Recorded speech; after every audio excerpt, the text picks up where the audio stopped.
Y'all want to take the fuck off, or? Oh, I guess I'm gonna sit down. Oh, shit, I should have checked the shuttle to see if, Ready or not, starting debark operations. Pre-flight check is who gives a shit. I should have checked to see if the cook was back Hang on to your there. seat. This will be a rough ride. I was in such a hurry. We can't see shit.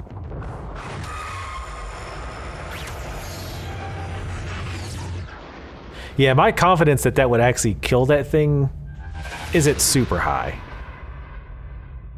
I keep having this dream.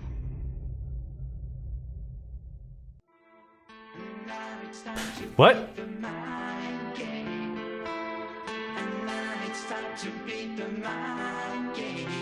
What?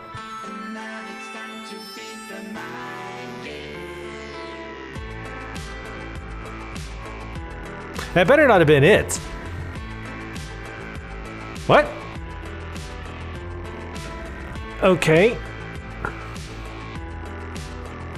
I feel like it skipped something there. I feel like after I always had this dream, I feel like we missed something. I promise I didn't click anything. And who are these people walking around? Are these some of the ones we actually saved? Ooh, okay. All right. So, there's a mimic popped up. So this is typically where I give my thoughts on the game, little mini review. Overall, I really liked it, despite the last few videos. Overall, I thought it was really good. The demo, actually, I feel like you can't look around or anything. The demo actually did not do this game any favors. In fact, I feel like it kind of hurt it because the demo felt very generic. It felt very like, oh, this is like BioShock, basically. I guess this is maybe showing like the start of the infestation, which that's what I want to know too. How did this start? Like, there was never really explained what triggered the initial release of the mimics and basically the beginning of the breach of containment. And January even said something to the effect of, I did something or other to help you escape. And to me, yeah, there's the Weaver making the phantoms, yeah. But I guess it is kind of, it's Dead Spacey in that way, right? That they're using the bodies to create the enemies or whatever. But anyway, January hinted that he did something to help you escape the simulation. Well, the entire reason you escaped the simulation was because the mimics and shit got loose, right? So did January do that himself? Like, that seems it seems like that was how they had to get him out of the simulation, because again, if he would not have, if that had not started, then he wouldn't have been able to get out. But anyway, so yeah, overall I like the game. I would have liked to have seen a few more weapons. I feel like I was kind of like, initially I was doing the wrench just one for fun and two just to save on ammo. But I just feel like there wasn't any good weapons and there wasn't really enough ammo for them, at least on this difficulty, which actually is kind of okay because we did play on Nightmare, so I feel like ammo and stuff should be restricted. I think that's a way that they should do that. I don't know if the other difficulties are the same, but I don't know, it just felt weird. I wish you could upgrade the wrench some more, just because it kind of got old wailing on enemies after a while, and it didn't feel like I could use the shotgun too much. Though, you know, I also made a ton of mods, so that balances that out. So I kind of dismissed my own critique there. Speaking of, that's one of the things that I really, really liked. I liked the fact that I could take anything I've got, whether it's ammo, a gun, health, food, and break it down and to turn it into something different. That allowed me to say, okay, do I want to sacrifice? I mean, some of the stuff was obviously easy to sacrifice, like extra guns. There's no need to have extra guns. There's like zero need for it. But when it's like, okay, well, I could start getting rid of med kits and run the risk of dying because I don't have any med kits, but I could also get some neuromods, which will make me stronger and make it so that I don't die as easily, and it becomes a non-issue, right? I love that kind of thing. I really like when a game gives you that huge amount of flexibility, and you have to decide to make that sacrifice or not make that sacrifice, right? I think that's really cool. And if you play your cards right and you kind of gauge like, well, I'm not really using this gun, so I don't really need that much ammo, and it allows you to ask yourself and play a certain way so that you can make as many mods. In my case, I want to make as many mods as possible because I love upgrading. I like to unlock a bunch of stuff. So for me, that's the route I wanted to go. So I rationed everything out around having more resources to make more mods. So that made me spend less resources on making ammo and more resources on making more mods. So I used some of my mods to increase my wrench, to get the slow timer. That way I'd have to use less ammo, and I could again use that stuff for mods instead. I love being able to make those choices. It really makes it feel like my playthrough is going to be different than other people's, right? Because some people might not want to do that. Oh, that's too risky. I'm just going to use more ammo and I'll just have less mods. So I really like that aspect. I think that's really cool. And the mods themselves, for the most part, they were, I mean, I definitely, even towards the end, I was kind of like, well, what do I want, this or this? Because a lot of them were good. Like a lot of them might seem not as useful as others. I mean, you just can't avoid that. Like obviously the slow time was insanely good, and you should get that as soon as possible, especially if you're playing on a harder difficulty. But even as we got dead into the tier, I didn't feel like there was a lot of skills that were just crap. Right, there was a few that I think were not very useful, especially in the tree to increase our psi or whatever it was, because we had that one mod that made it so we regenerated over time. We also didn't get other mods that the Typhon mods. So obviously those would have used a ton more of our psi, so that would have made that tree more useful to me. But with my playthrough, it was not useful at all, which is fine. That doesn't mean that's the way it should be. Some, depending on how you play, some stuff is not going to be as useful as other stuff. But the story was really interesting. I still feel like I didn't comprehend all of it. Like there's still definitely some unanswered questions. Like I still don't understand. Like, was Morgan really Morgan just injected with a ton of the mods, or was it actually one of the Typhon that had been injected with a bunch of human DNA or whatever that they talked about, and I had Morgan's memories implanted in my head? And if that's the case, where's Morgan? Like, where's the real Morgan at? Like, I didn't see anything that hinted what could have possibly happened to the real Morgan, if there is a real Morgan that's not me. And if I'm the real Morgan, why didn't I talk? Like, why did I never say anything ever? Oh, hello.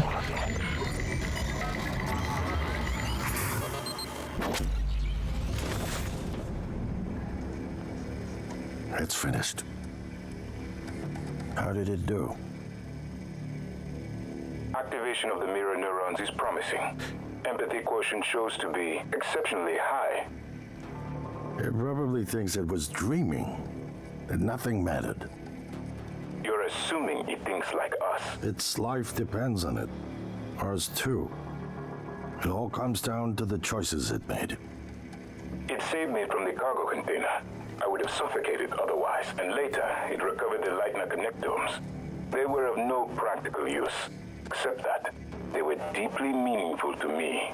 It installed multiple Typhon-based neuromods. It could mean an instinctive return to its own kind. I only had one or two. An attempt to integrate its dual natures. But its most surprising act was sparing Dar. While perhaps for purely selfish reasons, this, at least in principle, enabled others to escape Talos I. Michaela. I would have died without my medication. That wasn't easy. That says a lot, I think, about its heart. Can I say that it has a heart? It also found my father's records, but then deleted them. I don't know what that means. It's selfish? Afraid? At least that's a human sentiment, no? Then, there was a man in psychotronics. Ingram. That was cruel. There was no other way to see it. But Would you let it live?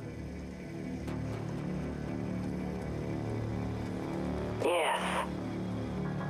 Sarah, you're next. The situation in the cargo bay was bad. None of us would have survived without its help, and it destroyed a large number of Typhon across the station. That has to be a good sign. Further, it thwarted Dar's attempt to use us as hostages. If it were one of my officers, I would give it a commendation.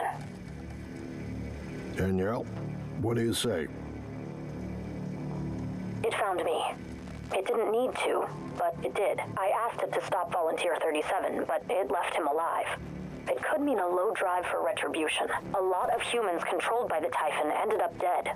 Not that it was easy to avoid, but I just don't think it's worth the risk. In the end, it chose to destroy Talos I. Why?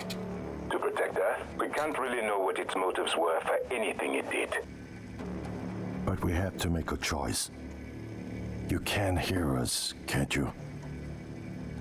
Here. I want to show you something.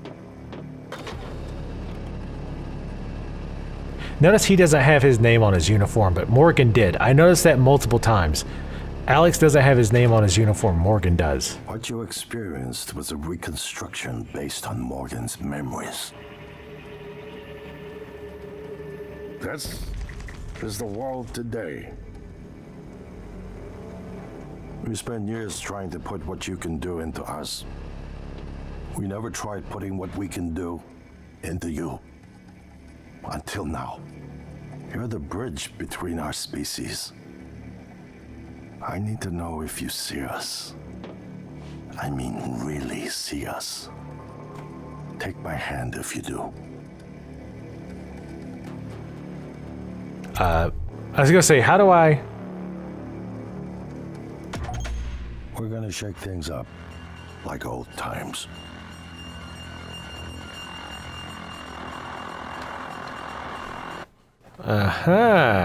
Okay, alright, so... Interesting. So I guess Morgan probably did die. Or something bad happened to him. So they were trying to get it so that you...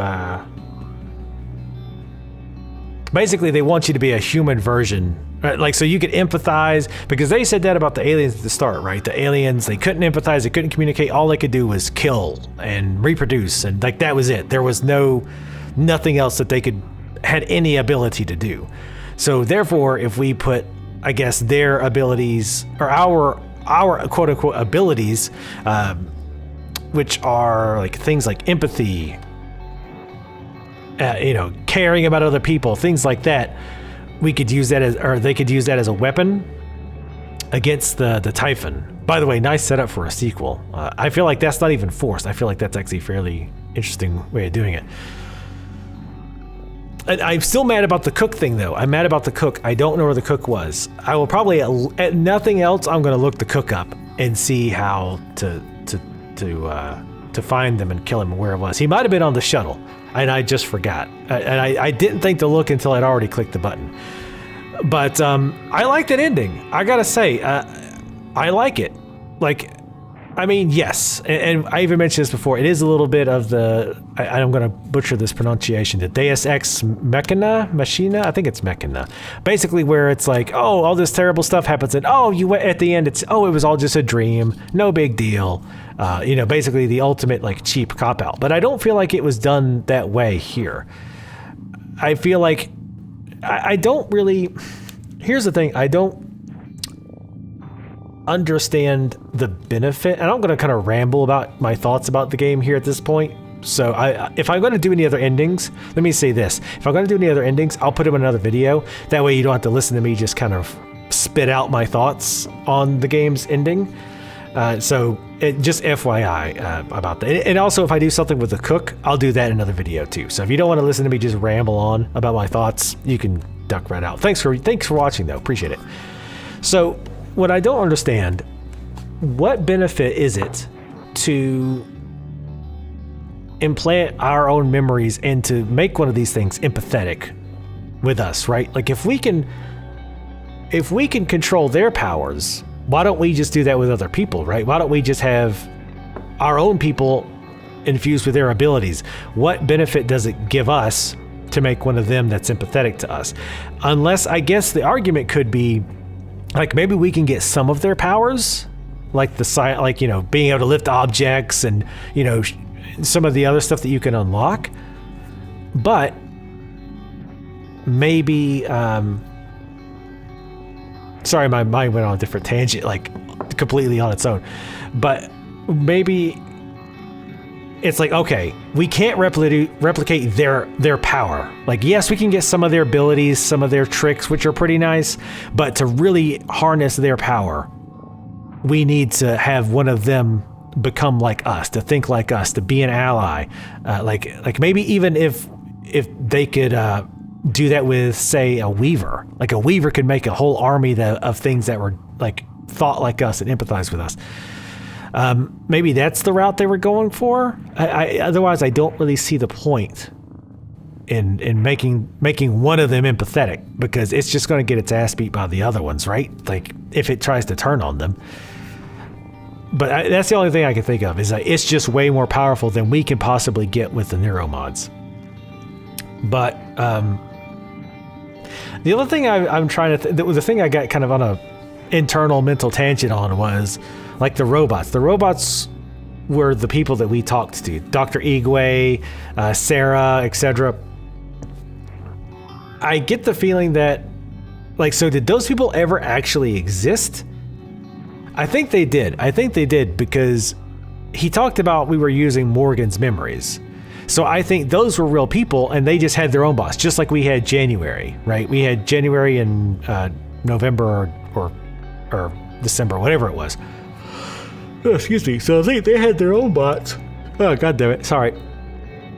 Like that. And they could be dead. There's probably a fairly decent chance. I'm guessing a lot of people died during whatever the initial incident was.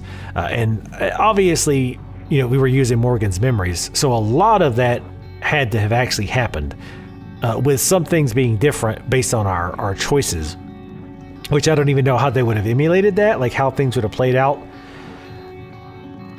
Like, yeah, I don't even know how that would have worked, but that could be some technology they haven't showed us yet. But yeah, I definitely was not expecting. Well, I mean, we talked a little bit about the simulation. I thought it was a kill switch, and somebody else in the comments said that made it seem like it was another simulation. And yeah, obviously that's exactly what it turned out to be, was that it was a simulation, which, in hindsight, that should have been pretty obvious to me, especially since we heard him say it, oh, it's another failed one, shut it down.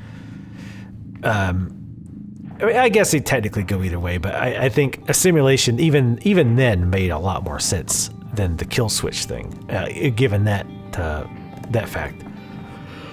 Oh, why am I yawning? I'm not even tired. What the hell? Sorry. But yeah, I like that ending. And I do like that it was all kind of a test to see if you really were human, or had developed empathy for people. Because obviously, if we just, let everybody die, we didn't give a shit, we just ran around and were self-serving, or just straight out killed a lot of people, then they would be like, well, this thing is still got that urge to kill. Like, that's all it really understands still. All it wants to do is kill. So we failed again, terminate it, we're gonna have to try again. So I think that's fairly interesting. I wonder what would have happened if anything different, if I would have killed Alex instead of stunning him. Like when he's about to shoot January, I wonder what would have happened there. But it does seem like there's like very small branches on what you could have done. Like, for example, there with Alex in January, if you'd let him shoot January, what would have happened? Would he have tried to shoot you after that? You would have missed the stuff that January told you, obviously, but maybe Alex tells you some other things. Who knows? But there's quite a few little things like that I've noticed, where there's many branches. But anyway, I think that's enough rambling out of me. Overall, I like the game. There was definitely some frustrating parts. Floating around in zero gravity wasn't too bad at first, but you do it enough that I started just to hate it. Every time I got into an area with zero gravity, I just hated it. The one big fix they could have made was so that unless you manually turn, you always keep the same orientation. Like, I don't care if the spaceship's moving around. I don't care about any of that realism stuff. I'm playing a game, and it's super annoying to constantly have to right myself and while I'm trying to move around in a 3D space. It's already kind of, it's trying to do it, but having to constantly correct yourself just makes it incredibly frustrating and made me want to just skip all the areas as fast as possible with those areas. There was some definitely bugginess near the end. In particular, that one quest where you're supposed to save the general guy or whatever his name is, that was pretty damn flaky. But with both the directions not being clear, like the one time you stun him and the Dr. Igwe is like, oh, I'm going to send a medical drone to get him. Just wait. And I'm like, okay, well, I'm going to wait, just like you asked. And nothing happens. You're supposed to keep going with the quest. And then it triggers. And then the bug that it killed me for like 30 minutes where I kept dragging him into the medical center, but it wouldn't trigger the quest. And that was infuriating. That quest in general was just whacked out. And I do feel like I like the side quests, but I feel like there was too many that just got piled on at the end. I feel like there were a few side quests here and there through the game until like the last 3 quarters. And then all of a sudden, boom, like here's a ton of them. And then when you finish one side quest, it opens 1 or 2 more side quests. And it felt like, geez, like spread these out a little bit, right? So, but yeah, overall, I liked it. I did enjoy it. I liked it more than I thought I was going to, especially after the demo. After the demo, I was worried, and it seemed very generic. But I ended up really liking it. It was a lot of fun. I definitely suggest it. As far as the price, if you're going to play through it, all the way through and find all the stuff, do all the side quests, I'd say it's worth the full $60 price tag. If you're just going to kind of do the main quest only, maybe a side quest here or there, not explore, and definitely not play it a second time through, probably something around $30 to $40. And I will say this, if you're going to play this game, do not play it on anything lower than normal, because I really feel like the aspect where you need to manage your resources is part of the game, right? It would be like playing Dark Souls with a cheat on, so that you insta-kill, like one-shot kill all your enemies and you never die, you never take damage. Like, that takes a lot of the fun out of it. The challenge is integral to Dark Souls, right? If you take that away, that's a huge chunk of the pleasure of that game. And I feel that's the same way here. And I find it interesting that I don't think that they really push that idea, like with their marketing. I really feel like you need to play this, because it's funny, because I saw a news, like a gaming site article that said, oh, don't feel bad about pushing this game on very easy. I think that's a bad idea. I think that's a really bad idea. I think at the very least you can play it on normal. And I understand different people have different playing skill levels, and that's totally cool. I get that. And this isn't like an elitism thing. But I think, what I'm saying is, I think you should have it on a difficulty where you are dying, and you are having to ration out your bullets, your resources, should I make mods, should I make bullets? You should have to be making those tough questions, and you should be putting thought into your neuromod skill upgrade tree, because all of it ties in. Like, again, for me, it's a huge part of the experience of the game is all of that. It's just a critical part of it. So I definitely suggest, again, depending on your skill level, at least play it on normal. As with most games, if you put it on the hardest difficulty, or any difficulty really, the beginning of the game is really tough. Enemies kill you very quickly. There's not many healing items that you have. Food doesn't heal you very much at all. You don't have hardly any inventory space. You don't hardly have any repair kits. It's the same thing, like, typical with these games. Like, the beginning is just super hard because you don't have the resources to deal with what the game's throwing at you. But once you get past that initial kind of hump, I think things get a lot easier, right? As you saw in this playthrough. But anyway, again, that's enough from me. Again, I really liked it, despite being super frustrated with the game tonight with these last 2 parts. Overall, I think it was a great game. I'm impressed. Good job, Arcane Studios. But anyway, thank you guys for watching.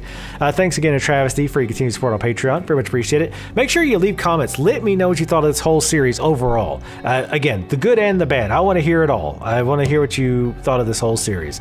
And again, I may do a video with the other ending where we try to do the the neuro grenade thing. We'll see. I haven't decided yet. It might even be a few days, like next week, something like that. But anyway, thank you guys for watching.